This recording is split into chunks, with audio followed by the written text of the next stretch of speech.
Greetings. I'm Pastor Diana Thompson. I serve as the called pastor at the Canton City Lutheran Parish in Canton, Ohio, and the administrative pastor at St. Paul's Lutheran Church in Alliance, Ohio. Excuse me. Recovering from some sort of sinus thing, so I apologize. I sound very raspy this morning. Welcome to our 26th episode of the Bible study on the Acts of the Apostles.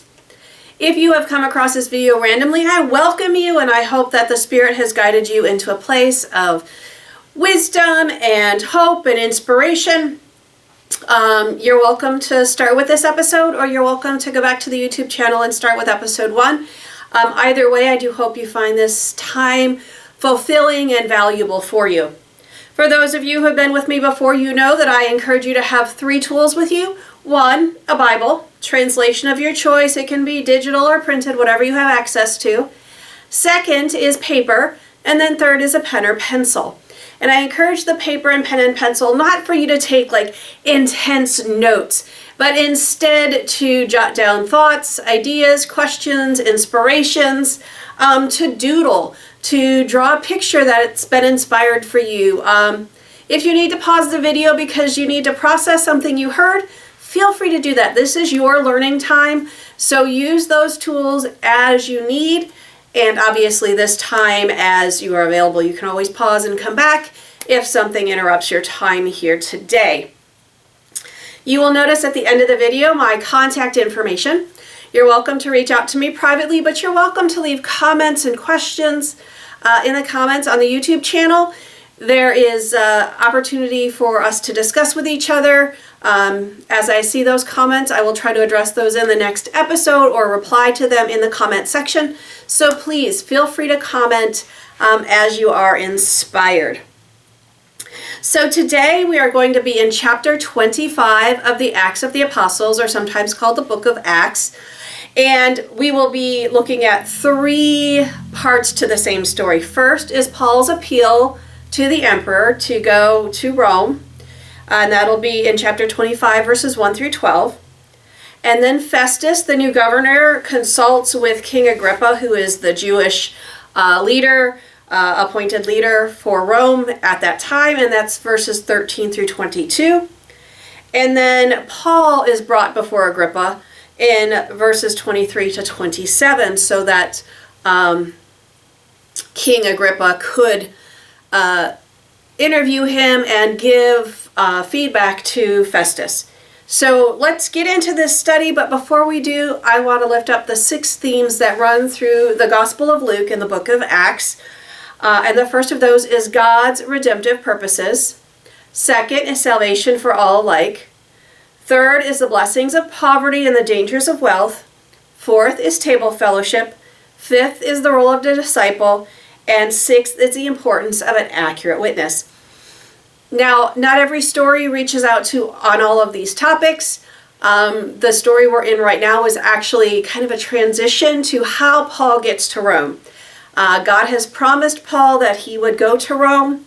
God has promised to Paul that he would not be killed until he was able to speak in the Roman setting before the emperor. So this is really important, kind of moving along of the story. So some of these themes might be touched on here, and some of them may not.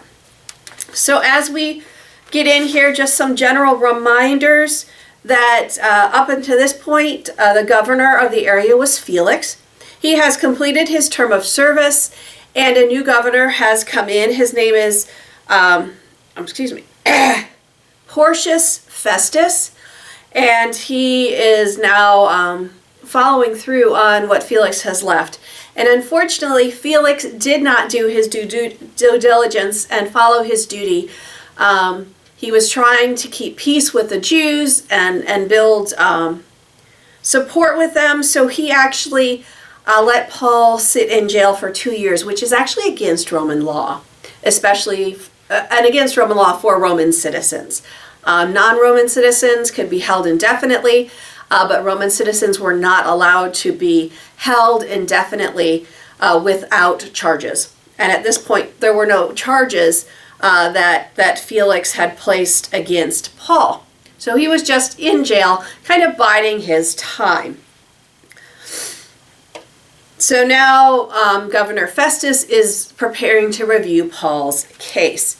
So let me read verses 1 through 12, where Paul appeals to present his defense before the emperor. So 3 days after Festus had arrived in the province, he went from Caesarea to Jerusalem, where the chief priests and the leaders of the Jews gave him a report against Paul. They appealed to him and requested, as a favor to them against Paul, to have him transferred to Jerusalem. They were, in fact, planning an ambush to kill him along the way. Festus replied that Paul was being kept in Caesarea, and that he himself intended to go there shortly. So, Festus says, "Let those of you who have authority come down with me, and if there is anything wrong about the man, let them accuse him." After he had stayed among them not more than 8 or 10 days, he went down to Caesarea. The next day he took his seat on the tribunal and ordered Paul to be brought. When he arrived, the Jews who had gone down from Jerusalem surrounded him, bringing many serious charges against Paul, which they could not prove. Paul said in his defense, "I have in no way committed an offense against the law of the Jews, or against the temple, or against the emperor." But Festus, wishing to do the Jews a favor, asked Paul, "Do you wish to go up to Jerusalem and be tried there before me on these charges?" Paul said, "I am appealing to the emperor's tribunal. This is where I should be tried. I have done nothing wrong to the Jews, as you very well know.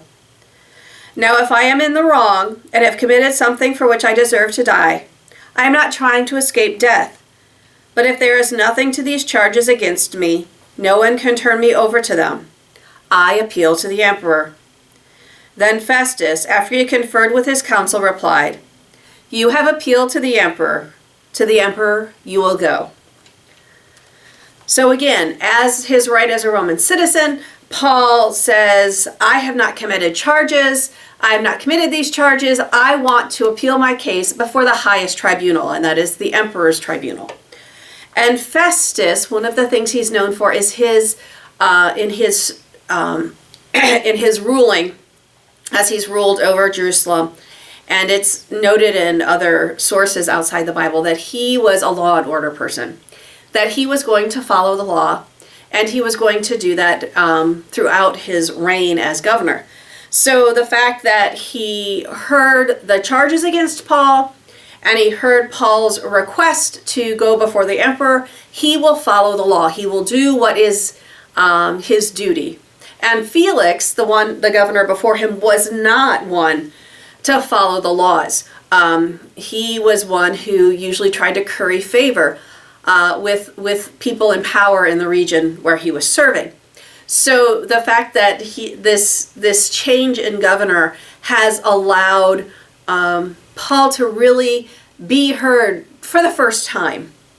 As remember in our last episode, Felix kind of held Paul with the hope that either Paul would pay him off or the Jews would offer him some grand favor, and he would then find guilty or innocent based on who would assist him the most. So we now have a law and order governor, a governor who says this is the Roman law, this is what is Paul's right. He has asked for the emperor's tribunal, and he will be given that. Now, keeping that in mind, Festus still wants to understand what is going on. So the next parts of this chapter are about how he tries to get a handle on what is happening here, mostly to make sure that his reign is going in the right direction, that he's not missing something important. But please note that Festus isn't in this to be converted or to be part of the Christian community or even the Jewish community. He is pagan. So he is one who follows the Roman gods. So this is very regional, and Festus wants to make sure he understands the dynamics of what is happening so that he can rule appropriately. So first, Festus goes and talks with the Agrippas about Paul's case. And this is verses 13 through 23. So let me read those now. Excuse me. After several days had passed, King Agrippa and Bernice arrived in Caesarea to welcome Festus. Since they were staying there several days, Festus laid Paul's case before the king, saying, "There is a man here who was left in prison by Felix. When I was in Jerusalem, the chief priests and the elders of the Jews informed me about him and asked for a sentence against him. I told him it was not the custom of Romans to be handed over to anyone before the accused had met the accusers face to face and been given an opportunity to make a defense against the charges. So when they met here, I lost no time, but on the next day took my seat on the tribunal and ordered the man to be brought. When the accusers stood up, they did not charge him with any of the crimes that I was expecting. Instead, they had certain points of disagreement with him about their own religion and about a certain Jesus who had died, but whom Paul asserted to be alive. Since I was at a loss of how to investigate these questions, I asked whether he wished to go to Jerusalem and be tried there on these charges. But when Paul had appealed to be kept in custody for the decision of his imperial majesty, I ordered him to be held until I could send him to the emperor. Agrippa said to Festus, "I would like to hear the man myself." "Tomorrow," Festus said, "you will hear him." So what we have here is King Agrippa coming to meet the governor, which would have been appropriate. He was showing his fealty to Rome by greeting the new governor, by setting up this relationship. And he brought with him Bernice, his wife. As you notice, she is not queen. She is just his wife. And they are creating some political solidarity. And this is not an uncommon practice, and this wasn't even intentionally manipulative. This was just standard practice. The new government came in. All of the local leaders wanted to make sure that they were known to the new governor, that they could talk through their political challenges. And Festus, because Paul would have been under Agrippa's care, or under Agrippa's authority, wanted to understand, not to convert, but to understand what the dynamics were at play and what King Agrippa had to say about this.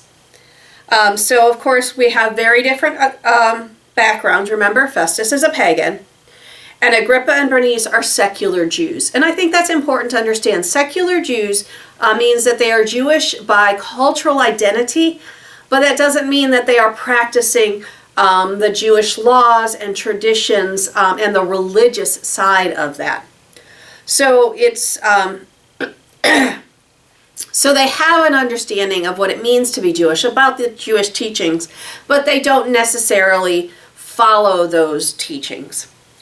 So Festus, seeing an opportunity, wants them to help him understand what this problem is with Paul. Why is this such an issue? And of course, it's impossible to believe that Agrippa and Bernice had not heard of Paul from the very chief priests and leaders of the Jews who came to Festus, since Agrippa was technically the Roman curator of the temple and is acknowledged as kind of the secular head of the priestly establishment. Therefore, it's not unreasonable that Festus put this case before King Agrippa.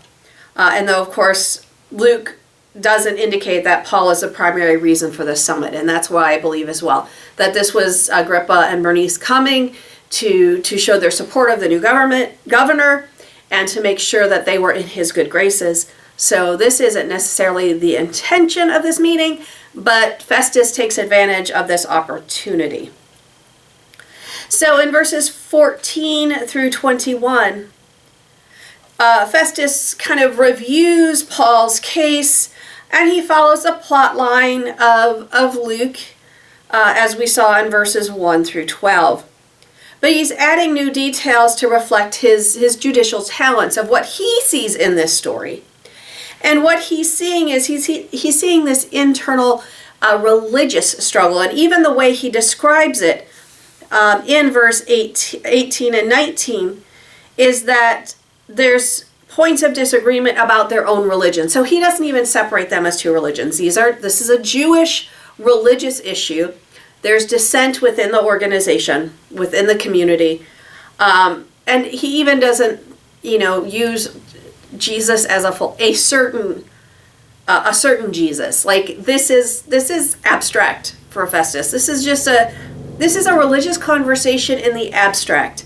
And that there's disagreement about whether this Jesus was resurrected or not. And he's saying this really is a religious issue. I need to understand what's playing out here, because I'm not finding any civil reasons for Paul to be arrested, but I'm finding these internal religious reasons.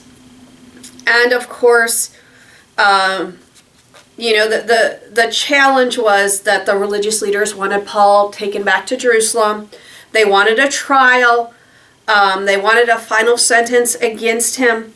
They wanted resolution, and they were using the secular authorities to resolve their issues. And if you think back, this is exactly how the religious leaders got Jesus crucified. This, again, Jesus and the religious leaders of the day had a religious conflict. They were coming at the same scriptures from different angles. Too many people were finding what Jesus was teaching appealing. And so the religious leaders, when they couldn't undercut him through religious means, then went to the civil authorities and created such a ruckus that Pilate felt compelled to give in out of fear of internal violence, of an uprising in Jerusalem. So this is again, the religious leaders are doing nothing new here. They're trying to find anything they can to silence Paul, and silencing means his death. They want him not just sentenced to prison, they want him dead. And so they're using every means they have possible. Now, as you notice, there was no mention in any of this that Paul was a Roman citizen, which guarantees him a right to a fair trial. But we know this, so this is kind of an underlying piece here. And one of the things about being a Roman citizen is you get to face your accusers, but you also then get to defend yourself against the accusations you are made. So a non-Jewish citizen might be privileged to get the opportunity to defend himself or herself, but Roman citizens are guaranteed this right by law. And again, Festus says, we will follow the law. We will follow the law because this is how we will live together. So as Festus reviews Jesus' story, he is saying he's finding no evidence to support the Jewish case against Paul, and he's really finding it hard to render a verdict of sedition. And he rightly concludes that these are disagreements within their own religion. And this is not under his jurisdiction. This is not a Roman issue. This is these people living together who claim a religious relationship by being Jewish. Now remember, in Roman's pagan culture, the understanding of what's happening in the Jewish community really didn't impact them. They really didn't have a concern for that. They said, okay, well, if Jesus was resurrected, that's their own belief, that's their own superstition. As long as it's not affecting the emperor and the empire's ability to maintain peace and control. So, of course, by seeking Agrippa's advice, Festus is saying, okay, let's see what this really is about. So Luke here is not characterizing Agrippa as someone who's ready for conversion. Instead, he's just a consultant. Tell me more about what's going on. So in verses 22 and 23, we start to see the staging of Paul's trial before King Agrippa and Bernice. And it is really carefully crafted by Luke. So let's read those 2 verses, and then we'll go back into this. So again, reading verse 22 again. Agrippa said to Festus, "I would like to hear the man myself." "Tomorrow," Festus said, "you will hear him." So on the next day, Agrippa and Bernice came with great pomp, and they entered the audience hall with military tributes and the prominent men of the city. Then Festus gave the order, and Paul was brought in. So it's really interesting that this is like this pomp and ceremony is happening. One, it lifts up the fact that King Agrippa wants people to know that he is a person of power and value, but it also helps to fulfill the prophecy in chapter 9, verse 15, where Jesus says that Paul will carry my name before kings. So this procession probably had 5 military commanders plus civic leaders that come to the audience hall, which is Herod's Praetorium in Caesarea. But of course, it's just a prelude to Paul's dramatic entrance in verse 23. So the interpreter we should be taking special note of Luke's careful use of time throughout this portion of Acts, as it is thought that he is narrating the chronology of the trial as if he was the official court reporter. So he's really being specific. Remember, he mentioned 2 years under Felix. Now Festus comes in, and within a month, Paul is now standing before King Agrippa and Bernice to be heard by them. So then this is the review of Paul's case as he stands before King Agrippa and his court. And this is verses 24 through 27. So let me read those for you now. And Festus said, "King Agrippa, and all here present with us, you see this man about whom the whole Jerusalem community petitioned me, both in Jerusalem and here, shouting that he ought not live any longer. But I found that he has done nothing to deserve death. And when he appealed to his imperial majesty, I decided to send him. But I have nothing definite to write to our sovereign about him. Therefore I have brought him before all of you, and especially before you, King Agrippa, so that after we examine him, I may have something to write. For it seems to me unreasonable to send a prisoner without indicating the charges against him." So again, Festus is saying, I really don't have any reason to be sending him to the emperor. There's nothing going on. So I want you, as the local regional authority, to tell me what charges I can write to the emperor to say why this man should be standing before the emperor's tribunal. And I think that's really important because, again, in the grand scheme of things, Festus is saying this man is innocent. I have found nothing for him to be caused for charging of death. Remember?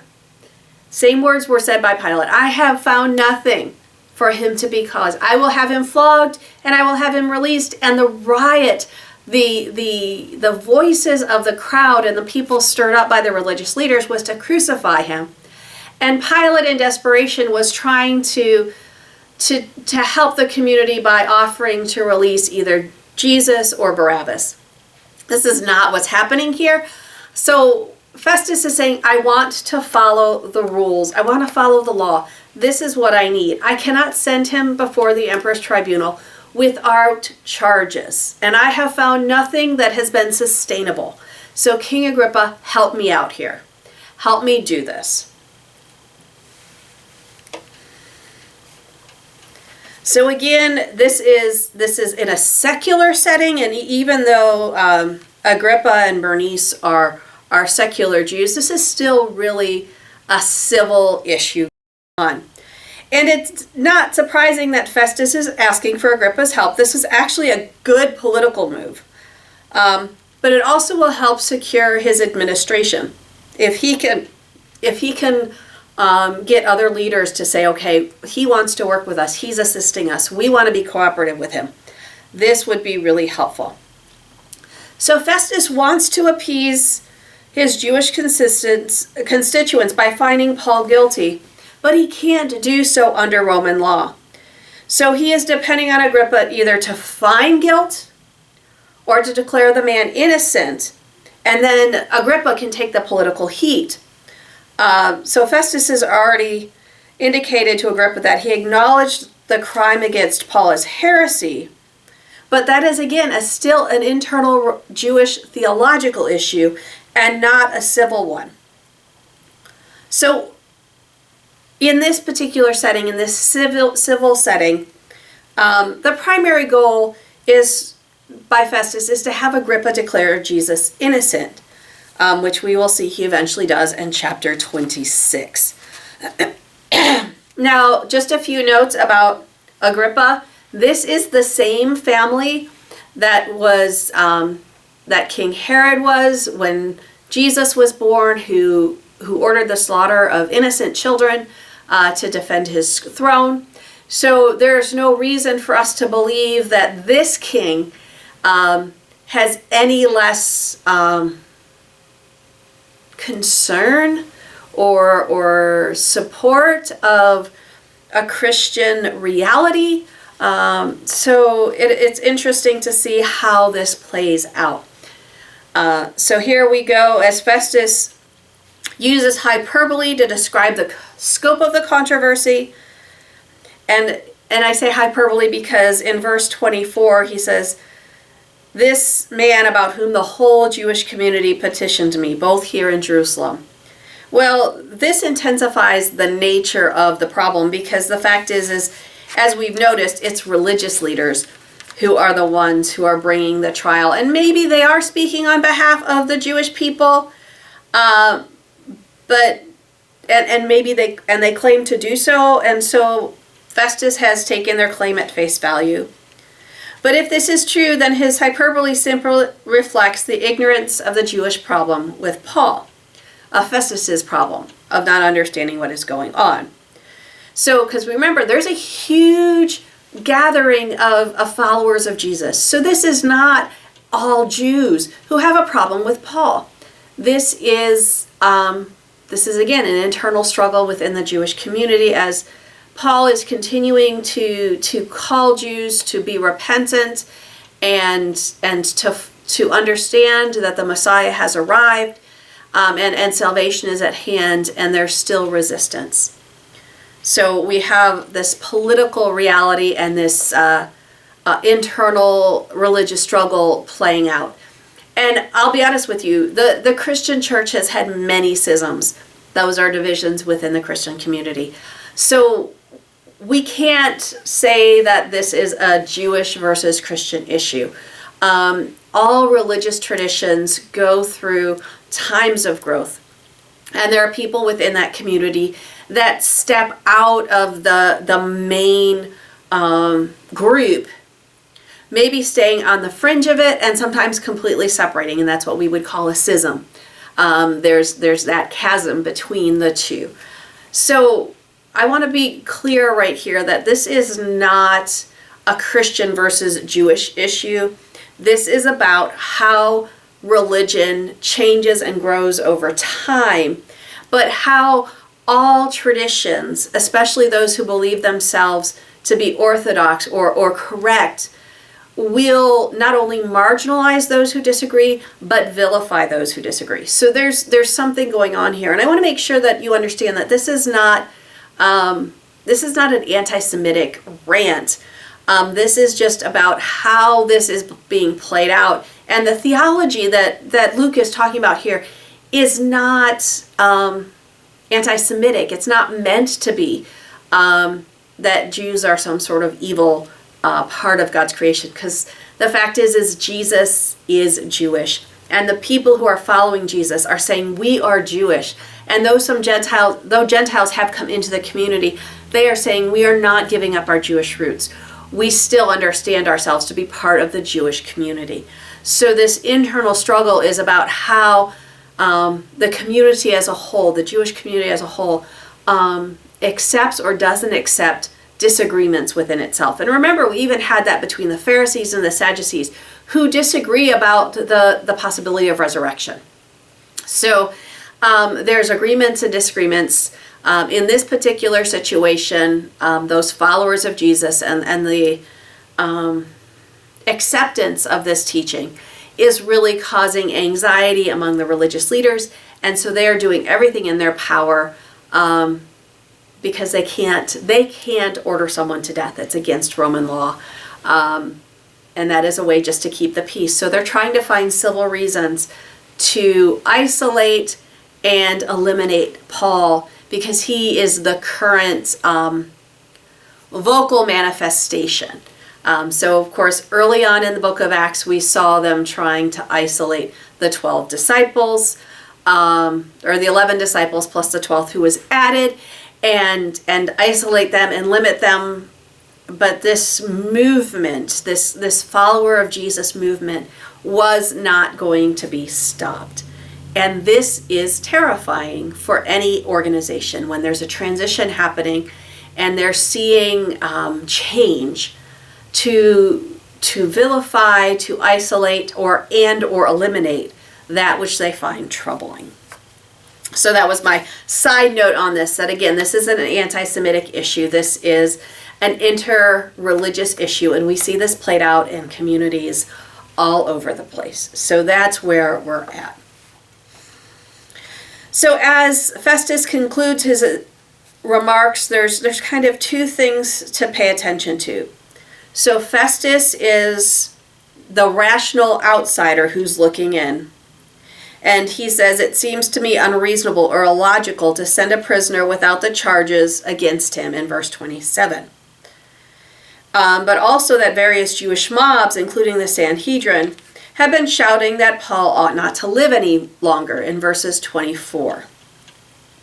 So without any evidence in the arguments made, there's nothing in Paul's opposition to just declare him innocent. But because Paul has asked to stand before the tribunal, Festus feels that he is required to write up some reports, to do some facts, to send them along with Paul, so that when he stands in his appeal before the emperor, that there is some sort of record. So this public hearing is a way of fact-finding. So it's really not a trial to determine guilt or innocence, but a public examination or hearing to help clarify the truth of what is really happening. So if we keep this angle of vision, this is just really an examination of the facts surrounding the case of an innocent man, which Festus really believes that Paul is innocent. So as we move into chapter 26 next week, we're going to see how valuable and important that is. So this is where we conclude this study. And next week we're going to go into chapter 26, when then Paul gets to defend himself in front of King Agrippa. And then he will also then, again, retell his story of conversion. He talks about his preaching.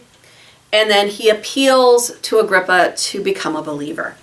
So the shift then becomes from this civil setting to Paul really doing the work that he's supposed to be about, to preach to kings and leaders, kings and rulers. And again, always moving towards that reality that this is something that isn't just an intellectual exercise. This isn't something that is just a practice for the sake of practice.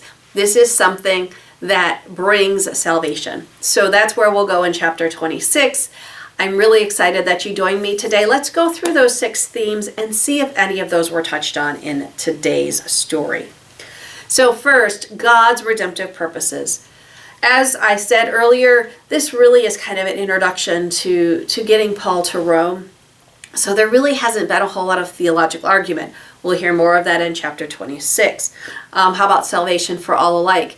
Nope, again, not a conversation that's happening here. 3, the blessings of poverty and the dangers of wealth. Again, not one of the themes that's being lifted up in the story, because what we're seeing here is the political transition, the movement of the story to get Paul to Rome, where God has said he would go. 4 is table fellowship. Nope, not listed here. 5, the role of a disciple. Yes, in a story, in the sense that Paul is willing to come and sit in this hearing, or stand in this hearing, as the case might be, and ultimately will get a chance to defend himself. And then 6, the importance of an accurate witness. And this is about Luke's writing. And yes, this is definitely a theme here. Paul is being very detailed in the timing, in who is involved, telling this story with as much accuracy as one can perceive and come into conclusions. So this is Luke's accurate witness of what is happening to Paul as he stands before the governor and the regional king and is moving towards this promise of being placed in front of the emperor in Rome. So again, thank you for joining me. If you have any questions or reflections, again, post them in the comments. If you prefer a more private conversation, feel free to email me or reach out on my social media. You'll see those in just a moment.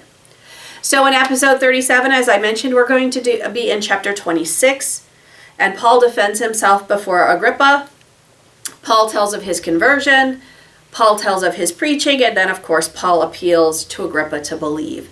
So this is where we conclude and where we'll start our next session. Grace and peace to you, my dear Theophilus. God is with you.